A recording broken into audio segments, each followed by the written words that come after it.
바울이 고린도를 보는 관점과 그리고 하나님이 고린도를 보는 관점이 서로 다르죠. 바울은 고린도를 보면서 가망성이 없다, 미래 없다, 비전 없다라고 생각했습니다. 그렇게 생각한 이유는 차고 넘치지요. 유대인들의 핍박이 결정적이었고, 물론 어느 도시에 갔으나 이런 핍박은 있었죠.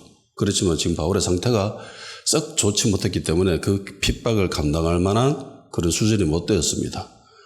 단순히 유대인의 핍박이 있어서 그런 것만은 아니고 고린도라는 이 도시 자체가 굉장히 거시기하죠. 힘듭니다. 사람들도 좀 힘들고 도덕적으로 타락했고 돈밖에 모르고 빈부격차 심하고 게다가 아테네 정도가 되면은 그들이 가지고 있는 신앙이라고 하는, 물론 이방신을 섬기고는 있지만 그럼에도 불구하고 그들이 믿는 그 신앙, 섬기는 신앙이라고 하는 것들이 순수한 면은 있었습니다. 하나님을 자기 나름대로 이방신을 추구하지만은 그나마 그 동기가 좀 순수한 면은 있었어요. 그리고 학문적인 그런 면으로 접근하는 것도 또 꽤 많았죠. 그런데 이 고린도 사람들의 신앙이라고 하는 거는요, 정말 세속적이죠. 돈 벌기 위한 그런 신앙이죠. 다른 도시에서는 그나마 사람들이 신을 섬긴다고 하면은, 물론 이 기독교에서 말하는 신이 아니라 세상에서 말하는 그런 신이지만 그나마 좀 봐줄만 하는데, 이 고린도 사람들이 섬기는 이 신앙이라고 하는 거는 진짜 그야말로 너무나 속되고 세속적이었습니다. 돈 벌기 위한 그런 신앙. 극도로 현실적인 것들을 추구하고 세속적이고 자기 이윤만을 추구하는 그런 사람들. 이 고린도 사람이라는 말 자체가 음란한 사람, 몸 파는 사람, 뭐 그런 의미를 가지고 있었기 때문에 문제가 너무너무 많은 거죠. 와서 보니까 이 사람들은 좀 힘들겠다. 다른 사람들은 몰라도 여기 있는 이 사람들은 좀 힘들겠다라는 생각을 가졌을 겁니다. 그래서 떠날 생각도 했죠. 만일에 예수님이 환상 가운데 바울에게 말씀하지 않았으면 바울은 어떻게 했을까? 몇 번 이 말씀드렸지요. 환상이 나타날 때는 인간의 방향성이 달라진다. 자기가 이때까지 가지고 있었던 그런 방향성이 환상으로 말미암아 틀어질 때가 굉장히 많습니다. 그러니까 주님이 환상 가운데 여러분들에게 나타났다라고 하면은 여러분들이 가지고 있는 그 계획, 그 방향, 그게 달라질 수 있다라는 겁니다. 그 확률이 굉장히 높다라는 거예요. 그러니까 예수님이 환상 가운데 하신 말씀은 정확하게 바울이 생각하고 있는 그 위치와 반대편에 서 있죠. 예수님의 말씀 없었으면은 바울은 두려워했을 거고 무서워했을 거고 조용히 했을 거고 말도 안 했을 거고 그리고 떠났겠죠. 요나는 니느웨가 가망이 없다라고 생각했습니다. 솔직히 엄밀하게 얘기하면 가망이 있으면 안 된다고 생각했죠. 니느웨 같은 이런 도시는, 이런 나라와 이런 민족의 사람은 구원받으면 안 돼. 회복되면 안 돼. 라는 생각을 가졌죠. 왜? 이스라엘을 괴롭힌 민족이니까. 이스라엘 너무너무 괴롭히고 못되게 굴고 이러니까 이렇게 괴롭히는 나라는 망해야 돼. 라는 생각을 가졌습니다. 그리고 끝까지 자신의 생각이 옳다고 주장하면서 요나서는 끝납니다. 그에 반해 니느웨를 바라보는 하나님의 관점은 다르죠. 이 정도면 가망성이 있지 않아? 뭐 이 정도면 비전이 있는데 가서 한번 전해봐 라고 하죠. 사명을 주십니다. 요나서를 보면은 요나는 자기의 사명을 충실히 감당하지 않아요. 도망치고 뭐 하는 척 만둥 흉내만 냅니다. 3일 동안 돌아다녀야 다 돌아다닐 수 있는데 하루만 딱 돌아다니고 말죠. 그것도 솔루션을 제공하는 게 아니죠. 너가 망한다, 너가 망한다, 너가 망한다 이 말만 하고 그냥 빠져버립니다. 하나님이 원하시는 거는 너가 망하니까 회개해야 돼. 이게 하나님이 주신 엄밀한 메시지인데 그건 빼버리죠. 근데 이 니느웨 사람들은 똑똑한지 이게 지가 알아서 다 회개해버리죠. 예, 제대 집어쓰고 뭐. 인간의 관점과 하나님의 관점이 좀 달랐다.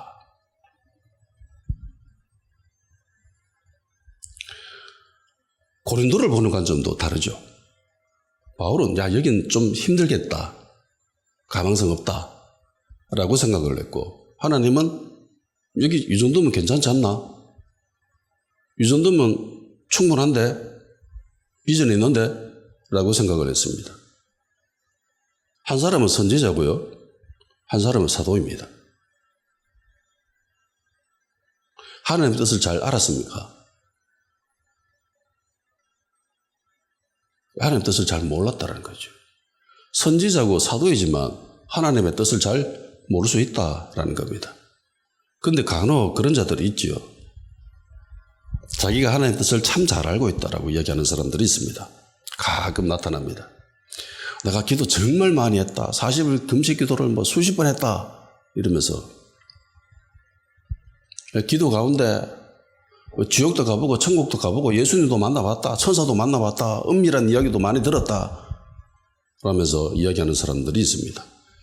자신만이 겪은 그런 영적인 경험들을 수없이 이야기하면서 사람들에게 자랑하는 사람들이 있지요. 그러면서 자기의 그 권위를 세우려고 하는 사람들이 있습니다. 내가 하나님 마음을 잘 안다. 내가 하나님 뜻을 잘 알고 있다라고 하면서 사람들을 자기에게로 이끌고 가려고 하는 그런 습성을 가진 사람들이 있습니다. 조심하십시오. 짝퉁일 확률이 굉장히 높습니다. 아니 짝퉁이죠. 네, 그런 사람들은. 사자입니다. 마리아 집에서 기도한 그 기도 특공들을 한번 보세요. 헤롯 대왕 그 궁궐에서 제일 가까운 곳에서 기도하잖아요. 예. 그러니까 최전방에서 기도하고 있는 거죠. 잡히면 그냥 끌려가는 겁니다. 그럼에도 불구하고 그곳에서 기도합니다. 기도 특공대 밤새도록. 목숨 나누고 기도하는 기도 특공대. 초대교회 성도들의 그 신앙과 지금 우리가 가지고 있는 신앙이 이 차원이 다르지 않습니까? 초대교회 신앙을 가졌던 그 성도들 중에 최고로 기도 잘하는 사람들만 선별해서 그리고 최전선에서 기도한 사람들입니다. 그런데 하나님 뜻을 알아요? 모르죠. 거기서 심부름하고 거들어주고 있던 그 요정이 알죠. 로데만이 하나님 뜻을 정확하게 캐치하고 나머지 사람들은 다 하나님 뜻을 모릅니다. 그러니까 내가 늘 강조하는 게 기도 많이 한다고 하나님 뜻을 안다. 이거 가짜입니다. 진리하고는 너무 거리가 멉니다. 기도로 통하여서 하나님의 뜻을 알아갈 수 있는 게 아닙니다.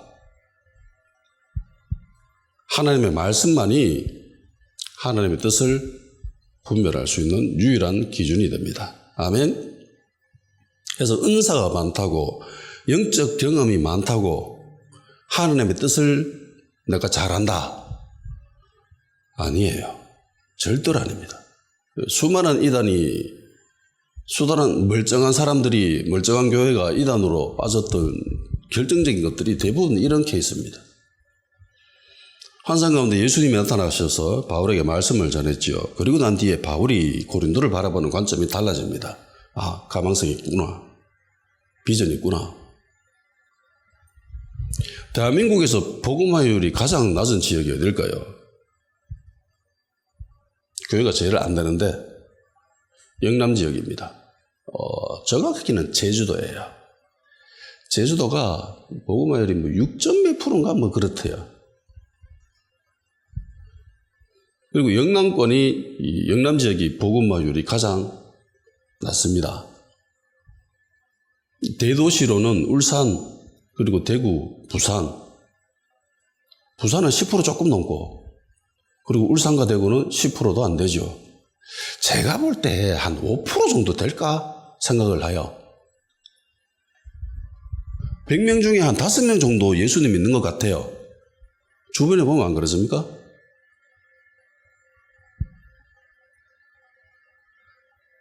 한마디로 교회 개척에서 성장하기 힘든 데죠. 예. 한마디로 비전 없고 가망 없는 도시입니다. 기독교인들 입장에서, 기독교적인 관점에서 비전 없는, 희망 없는, 가망 없는 그런 도시죠. 서울에서 목회하던 목사님들이 대구에 가서 목회하게 된다라고 주변 사람들에게 말씀을 들었을 때에 그 사람들이 보이는 공통적인 이야기들이 있죠. 우리 쪽 사람들 아니라 저 위쪽 사람들, 서울, 경기 근교에 있는 교회 잘 되는 그런 데서 야, 이번에 내 대구 가서 목회하게 됐다, 부임받게 됐다라고 하면은 주변 목사님들이 그런 소리 한답니다. 참 힘든 선교지를 가는구나. 어떤 사람들은 그런 소리 한다죠. 유배지에 가는구나. 귀양살이 하는구나. 라는 말도 한답니다. 그만큼 목회하기 힘든 곳이다라는 것이죠. 울산이나 부산 같은 경우는 그나마 해안가 도시이기 때문에, 해변 도시이기 때문에 그나마 좀 사람들이 열려있는 경우들이 많습니다. 근데 이 대구는 내륙 지방이죠. 그래서 굉장히 닫혀 있고, 그리고 왕래 자체가 별로 없으죠. 그래서 힘듭니다. 지나가는 공기도 대구 오면 갇혀 있죠. 문화가 그렇고 이미지가 그렇습니다. 공기가 그래요. 그러니까 하나님의 마음을 잘한다, 하나님의 뜻을 잘한다라고 이야기하는 목사님들조차 이 대구를 바라보는 관점이, 이미지가 그렇죠. 유배지, 귀양살이, 선교지, 목회하기 힘든 곳, 교회하기 힘든 곳. 그럼 예수님의 마음은 어떨까요? 하나님의 마음은 어떨까요? 우리들과 같은 마음일까요? 아니면 우리들과 다를까요? 구약에서 니느웨를 바라보듯이 신약에서 고린도를 바라보듯이 그럴까? 아니면 좀 다를까? 예수님이 바라보는 대구의 시선은 우리와 달랐으면 하는 마음입니다. 그리고 다를 것이라고 생각을 합니다. 그렇게 믿으려고 하죠. 여전히 힘들고 어렵지만은 그렇게 믿으려고 합니다. 요나는 니느웨를 포기하려고 했습니다. 바울도 고린도를 포기하려고 했습니다. 수많은 사람들도 대구는 안 된다라고 이야기합니다. 될 수 있지 않을까요? 네. 하나님이 만지신다면?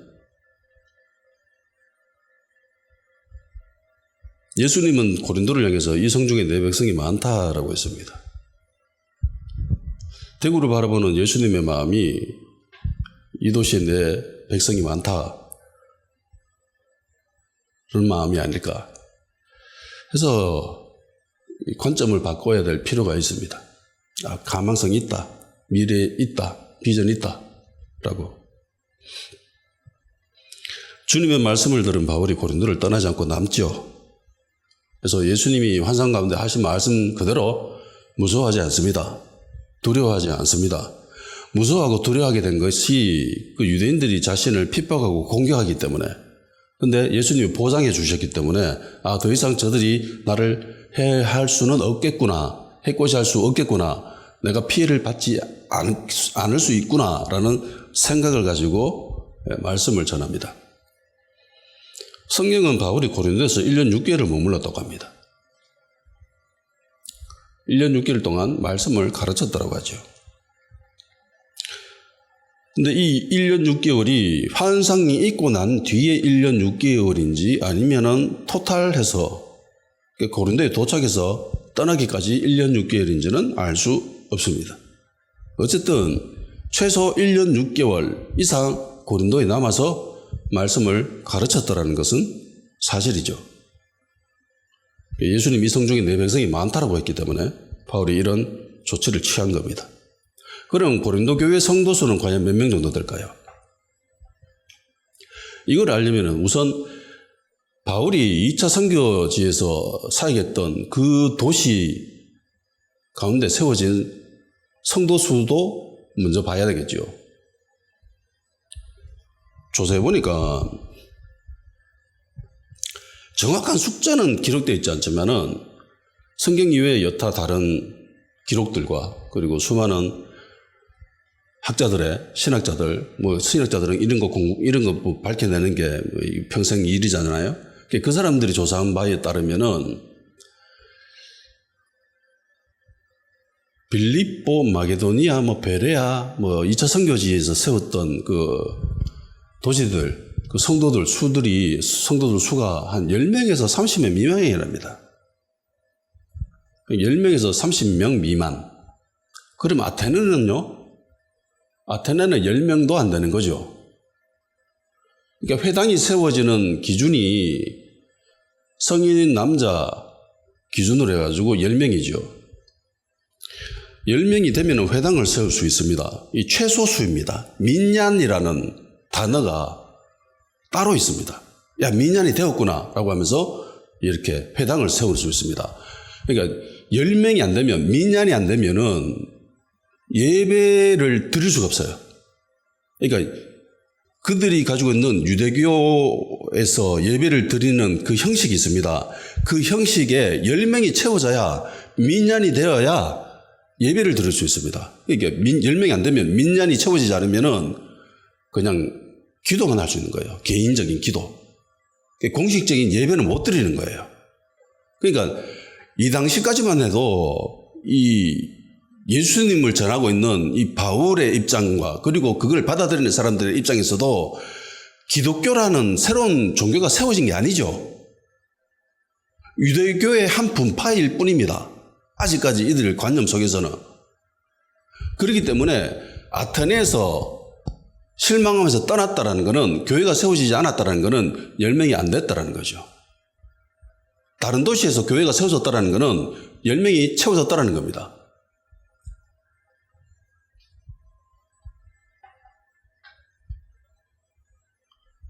그러니까 빌립보, 데살로니가, 베레아 여기 있는 성도들의 수는 10명에서 30명. 굉장히 소수죠. 지금 관점으로 보면은. 물론 저희 교회보다는 사람들이 훨씬 많지만,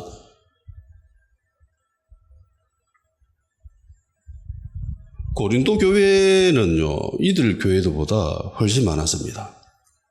학자들은 고린도 교회 성도의 수는 40명에서 한 50명 정도 되었을 거라고 이야기합니다.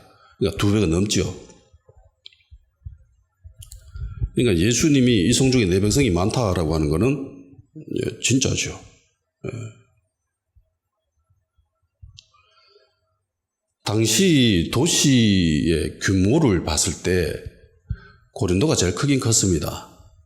고린도는 최대치가 30만 명, 데살로니가는 최대치가 10만 명, 아테네는 3만 명, 그리고 빌립보는 2만 명, 그리고 베레아는 10,000명도 안 됐다고 합니다.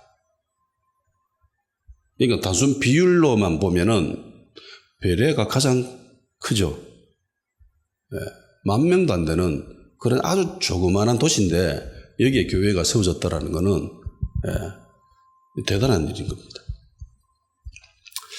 자, 이쯤에서 한번 심각한 질문을 한번 하려고 합니다. 예수님이 이 성중에 내 백성이 많다고 했습니다. 지난 시간에도 언급했다시피 이 성중에 내 백성이 많다고 했는데 이 백성은 지금 현재 믿고 있는 사람일까요? 아니면 믿어야 할 사람일까요?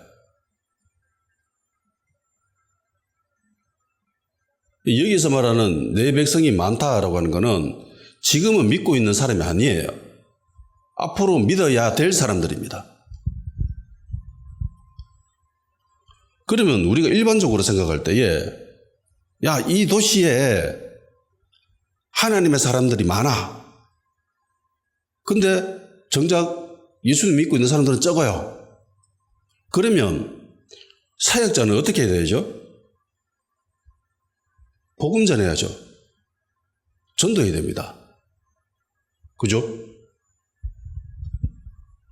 그래서 보통 이런 소리를 들었을 때 사역자는 전도를 막 떠올립니다. 그리고 전도를 하려고 하죠. 야, 어떤 전도 방법이 있어? 이러면서. 오이커스 전도법, 뭐 안드레 전도법, 진돗개 전도법, 사형리 전도법, 백지 전도법, 큐티 전도법, 축복기도 전도법, 사회봉사 전도법 뭐 이런 것들이 있더라고요. 이런 전도들을 막 전도법들을 동원해가지고 뭐 사람들에게 전도하려고 노력을 했을 것이라고 생각하는데 바울의 반응을 한번 보십시오. 전도했어요? 복음 전했습니까? 바울은 1년 6개월을 머물면서 말씀을 가르쳤다라고 하죠. 가르쳤다라고 하는데 여기에 전도도 포함되어 있습니다. 근데 말씀을 전파했다라고 안 하고 왜 가르쳤다라고 할까요?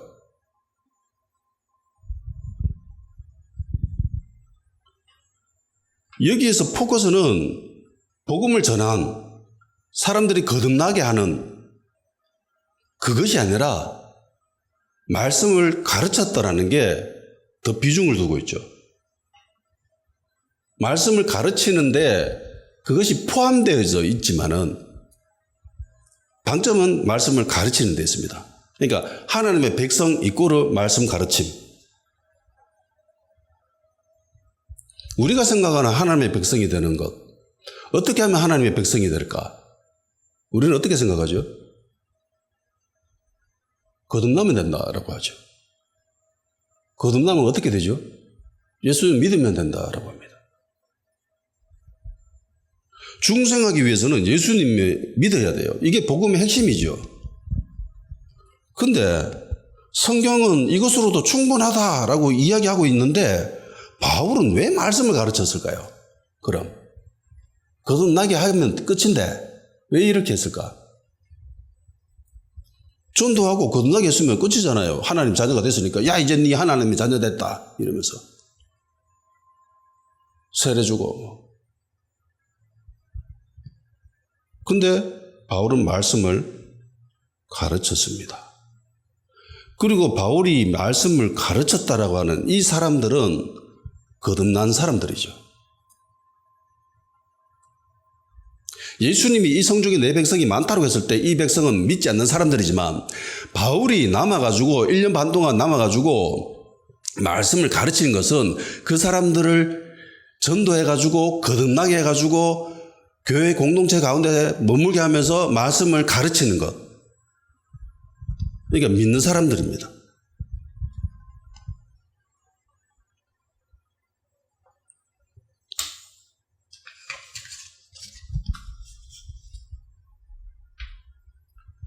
그러니까 바울이 여기서 말씀을 가르쳤다라고 하는 거는요, 단순히 기독교에서 말하는 거듭남, 복음, 전도, 우리가 이야기하는 전도, 복음, 거듭남이라고 하는 건 예수님 믿게 해가지고 거듭나는 거. 수많은 전도법들 있지 않습니까? 백지 전도법, 사형리 전도법이라고 하면서 그런 전도를 통해서 예수님 믿게 해서 혹은 뭐 집회 가운데 사람들 뭐 앞으로 불러 초청해가지고 예수님 믿게 하는 결단하고 다짐하고 뭐 이런 그런 게 아니라는 겁니다.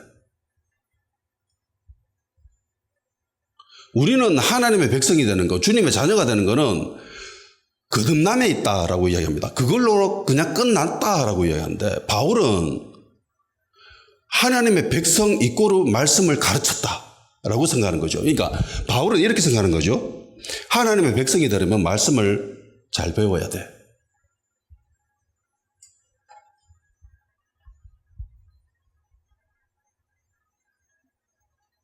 바울은 그런 개념이 있었어요.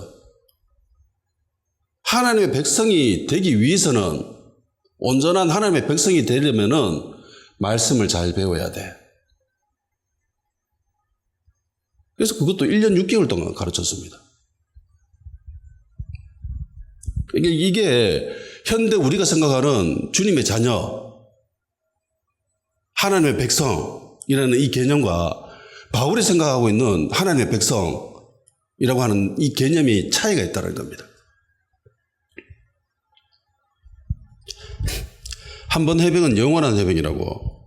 예수님 한 번 믿으면 뭐 내가 무슨 일을 하든지 어떤 일을 하든지 무조건 하나님의 백성, 한 번 구원받으면 영원한 구원이야 라고 이야기하죠.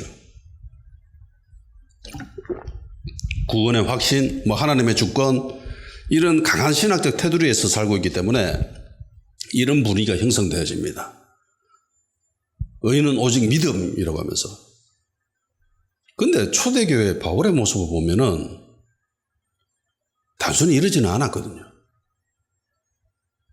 거듭나게 했으면 어떻게 해서든지 성령 충만받게 하려고는 무던히 노력합니다.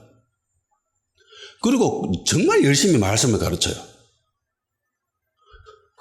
당신 이제 예수님 믿었으니까 하나님의 자녀 됐습니다. 이러면서 교회 데려와가지고 그냥 예배만 드리게 하는 이런 게 아니라, 그러니까 물론 이 바울이 말씀을 가르쳤다라는 것은 주되게 말씀을 가르친 것은 예배 때겠죠. 예배 때 말씀을 집중적으로 가르치고 예수님이 어떤 일을 하셨는지 그런 것들을 정말 열심히 가르쳤겠죠. 유대인이라면은 이 예수님에 대해서만 가르쳐도 충분합니다. 근데 완전히 이방인인 하나님을 아예 모르는 유대교에 대해서 전혀 무지한 그런 이방인이 만약에 예수님 믿었어요. 그러면 이 사람에게 구약을 안 가르쳤을까요? 가르쳤겠죠, 당연히. 성경 전체에 대해서 가르치면서 예수님과 이렇게 결부시켜서 복음의 정수가 뭔지 이걸 잘 가르쳤을 겁니다.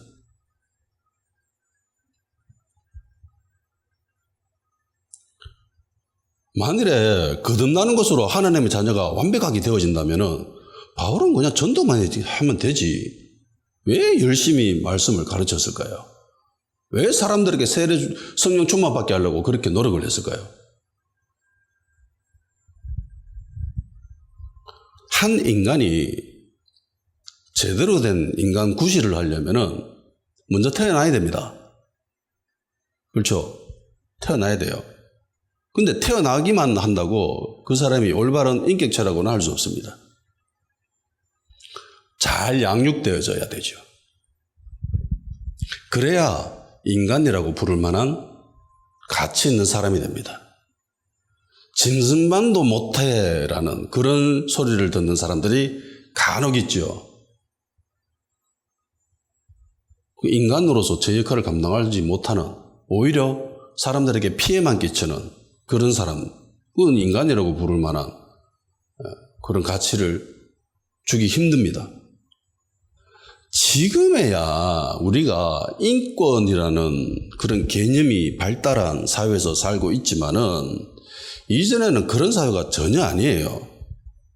이전에는 인권이라는 개념 자체가 없었습니다. 우리는 지금 제 역할을 못하는 장애우든 선천적인 결함을 가지고 있던 사람이든 아니면 정신이 이상한 사람이든 인권이라는 이 개념 하에 존재 자체만으로도 존귀하게 여기고 챙겨줘야 된다라는 생각이 있지 않습니까? 근데 이전에는 전혀 이런 세대가 아니었습니다. 전 세계에서 가장 인권을 중요시 여기는 나라가 미국이죠. 대부분 민주주의적인 개념, 이게 다 미국에서 태어나지 않습니까? 물론 고대 그리스에서 출발됐지만은 고대 그리스에는 아이와 여성에게는 참정권이 안 주어졌죠. 근데 이래서 가장 인권이 형성되어졌다, 발달되었다라고 하는 미국에서도 여성에게 참정권이 주어진 지는 얼마 안 됩니다. 1900년대에 겨우 참정권이 주어졌습니다. 전 세계적으로 봐도. 그리고 조사해 보니까 미국은 참 골 때리는 나라입니다. 1907년도 32개 주가 이런 법을 제정합니다. 강제불임법. 이게 어떤 법이냐면은 정신지체자, 그리고 장애우들, 그리고 빈곤층에 있는 사람들, 그리고 알코올 중독자들, 이 사람들은 잡아와서 지금 우리로 이야기하면은 중성화 수술을 시켜버렸습니다. 반려견을 중성화 시키듯이 그렇게 강제적으로 아이를 낳지 못하는 시술을 만들었어요. 했습니다. 공식적으로 6에서 7만 명 이상이 본인의 동의하고는 전혀 상관없이 강제로 생식 능력을 박탈시켜버렸습니다. 이게 얼마 안 돼요. 1907년입니다. 그리고 어글리 로우라는 법이 있어요. 우리로 치면은 못생긴 법, 추한법 이런 이 정도로 해석되어 줄 수 있는데, 말 그대로 거리에서 못생긴 사람들, 여기서 못생긴 추한 사람이라고 하는 거는 장애를 가진 사람들이죠. 전쟁이나 혹은 선전적으로 기형을 가진 사람들, 장애를 가진 사람들, 사람들에게 불쾌감을 주기 때문에 이 사람들은 공공장소에 출입을 금지하는 법이 바로 어글리 로우입니다. 그래서 이 사람들이 거리 만일에 돌아다닌다 그러면 잡아가지고 감옥에 집어넣어버립니다. 1880년도부터 1910년까지 이 법이 미국 전역에서 시행되어졌습니다. 언제 없어졌을까요? 1970년. 이게 왜 이렇게 출발되었느냐, 왜 이렇게 시작이 되어졌느냐, 이게 찰스 다윈의 진화론 때문입니다. 열등한 것들은 사라져야 된다는 게, 이게 진화론의 어떻게 보면 핵심이잖아요. 우월한 존재만이, 강한 자만이 살아남는다. 이걸 인위적으로 만들어 가버렸던 거예요. 이때만 해도 인권이라는 그 개념이 없었습니다. 그러니까 제대로 된 인간 구실을 하려면은 뭔가를 생산할 수 있는 그런 존재여야 된다는 거죠. 하물며 2000년 전에 왕조 시절에 살았던 사람들에게 이런 인권적인 개념이 있었을까요? 전혀 없지요. 그러면 히브리인들 입장에서, 히브리 관점에서 하나님의 백성이란 어떤 사람일까요?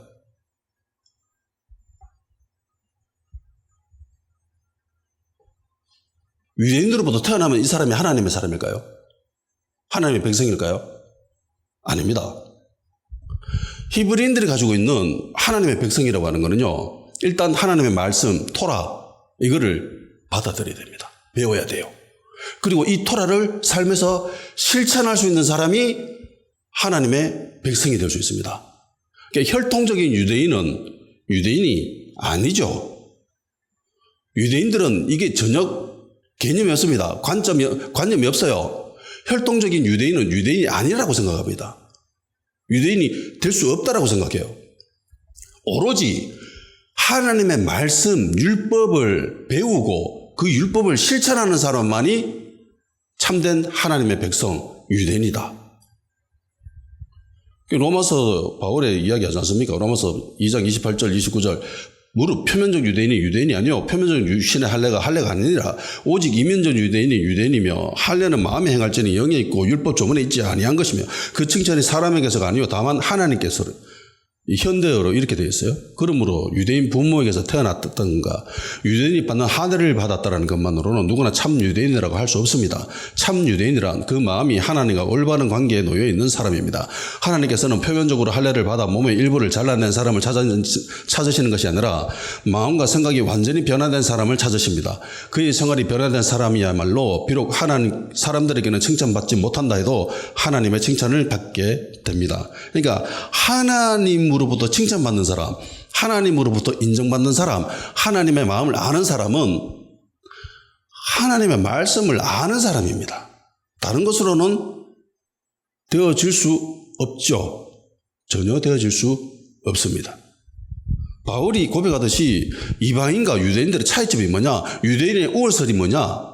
유대인이 뛰어난 점이 뭐냐? 다른 이방인들보다 하나님의 말씀을 알잖아. 말씀을 맡았잖아. 그래서 우리가 우월한 존재야 라고 이야기하지 않습니까? 그러니까 하나님의 뜻을 알 수 있는 유일한 방법은, 길은 말씀밖에 없습니다. 성경에도 이를 증명하는 여러 가지 이야기들이 나오죠. 예수님의 족보에는 여인들이 등장합니다. 마태복음에 보면은 예수님의 족보를 쭉 소개를 하는데 거기에 여자들이 나타나죠. 다 남자들인데 여자들이 나옵니다. 가나안의 다말, 유다의 며느리죠.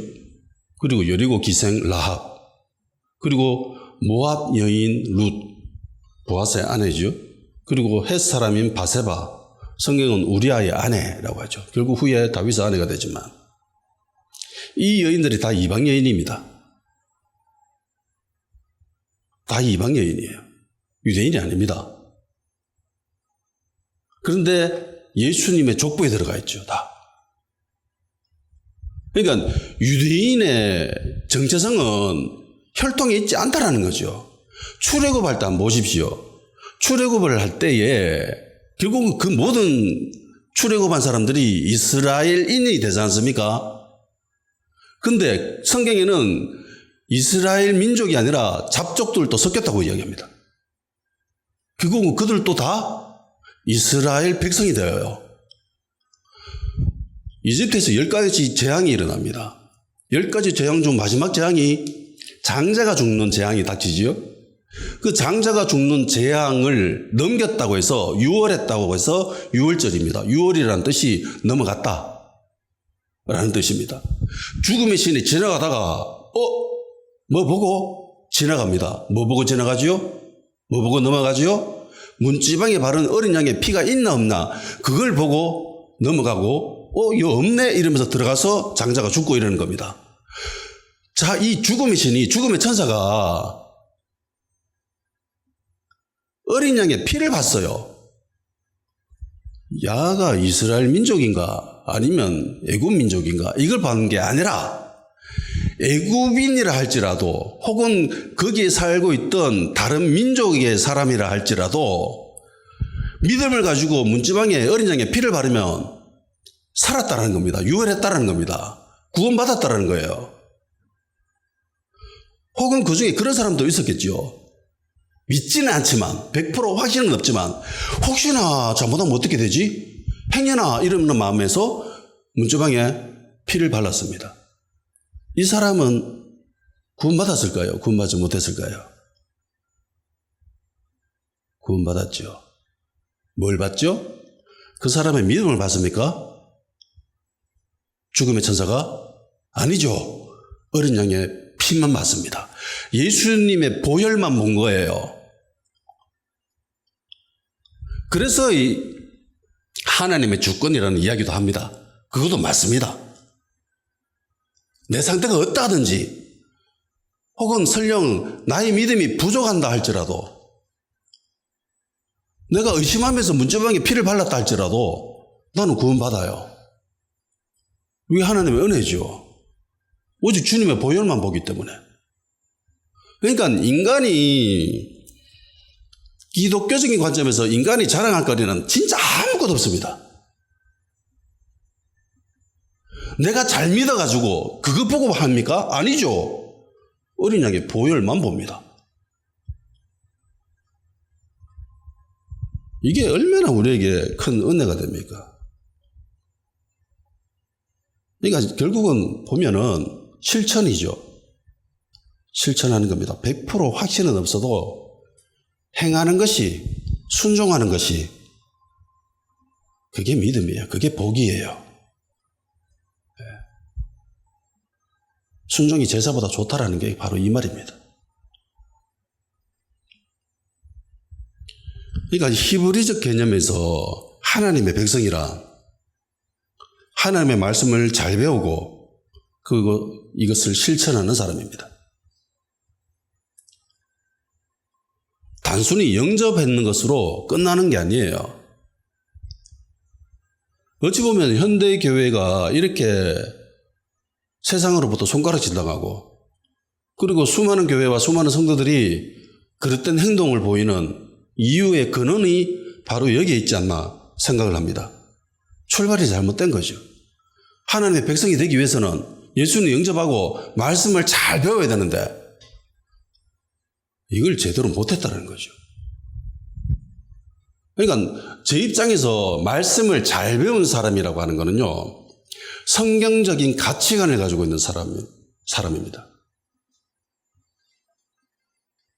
근데 엄밀히 보면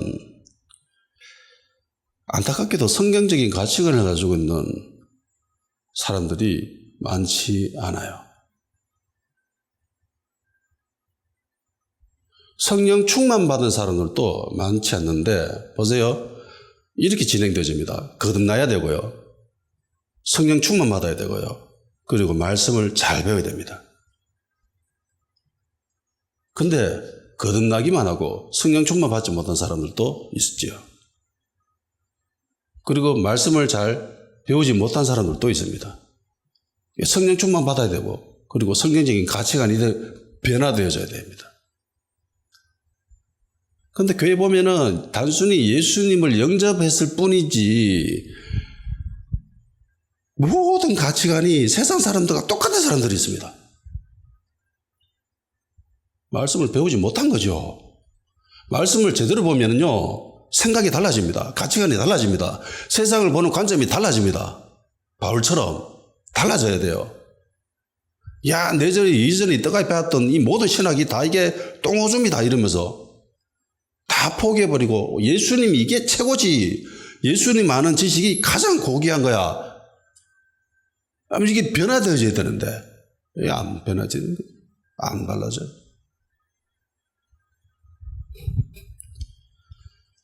예수님 영접했으니까 이제 끝났다 이러면서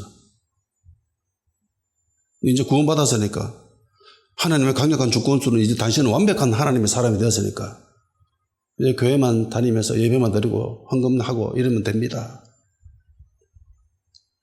과연 그렇게 해서 하나님의 백성이 돼요? 가치관이 변화 안 되고 그게 되어질 수 있을까요? 저 좀 힘들다고 생각하는 사람입니다. 왜 바울이 고린도에 남아서 1년 6개월 동안 말씀을 가르쳤을까요? 하나님 백성 만들려고.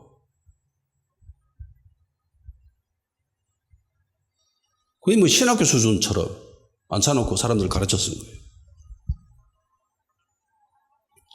바울의 이런 모습은요, 전혀 새로운 게 아니죠. 바울은 교회 세우면은 사람들에게 성령 충만 받게 하고 그리고 말씀을 가르쳤습니다. 잘 양육했습니다. 그런데 현대교회는 이 부분에 있어서 좀 약한 것 같습니다.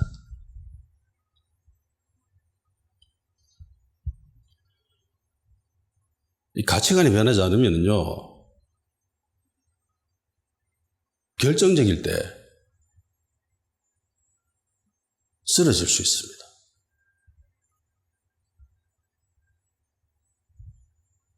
다 그렇다는 건 아니지만 결정적일 때에 줄을 놔버리는 경우들이 종종 있습니다.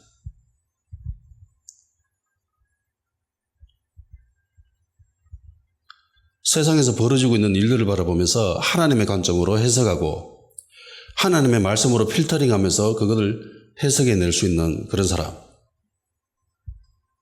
그렇게 되려면 말씀을 잘 배워야 돼요. 바울이 생각하는 하나님의 백성의 기준, 말씀을 잘 배워야 돼. 그러니까 히브리 관점에서, 히브리 개념에서 잘 배움은 곧 실천을 이야기합니다. 이 따로따로 이야기하지 않아요. 나중에 히브리서에서, 야곱에서도 이야기하잖아요. 행함 없는 믿음은 그게 믿음이 아니다라고 이야기하죠. 그러니까 이걸 같다라고 생각합니다. 배운 사람은 실천하는 사람이라는 인식이 이들에게 있었습니다. 그래서 잘 배워야 되는, 하나님의 말씀을 잘 배운 사람이 하나님의 백성이다, 하나님의 자녀다 라고 생각하는데 우리는 거듭나기만 하면 하나님의 백성이다, 주님의 자녀가 된다 라는 인식을 가지고 있습니다. 이 갭 차이가 큽니다. 이 차이가 현대교회에 수많은 문제점을 낳지 않았나 라고 저는 진단을 합니다. 물론 바울이 이렇게 고생해가면서 말씀을 가르쳤음에도 불구하고 바울 일평생 괴롭힌 교회 성도들은 고린도 사람들이죠. 고린도 성도들입니다. 얼마나 힘들게. 만일에 가르치지 않아서 못했을까요? 1년 6개월 동안 열심히 가르쳐가지고 그래도 그 정도로 사람들을 바울을 괴롭히고 그랬는데 만일에 이런 작업이 없었다라고 하면은 얼마나 더 힘들었을까요? 그러니까 온전히 하나님의 자녀, 하나님의 백성이 되는 게 그만큼 힘들다라는 겁니다. 근데 어떻게 영접만 하고 되어질 수 있냐라는 거죠.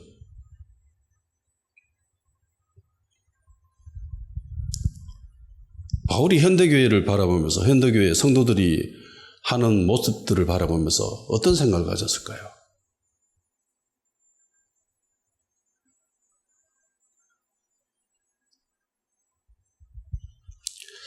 다 같이 기도하는 시간 가지도록 합시다. 주님의 백성이 되어줄 수 있도록 말씀을 잘 가르침받고 성경적인 가치관으로 무장되어질 수 있도록 주님 은혜를 베풀어 주시옵소서.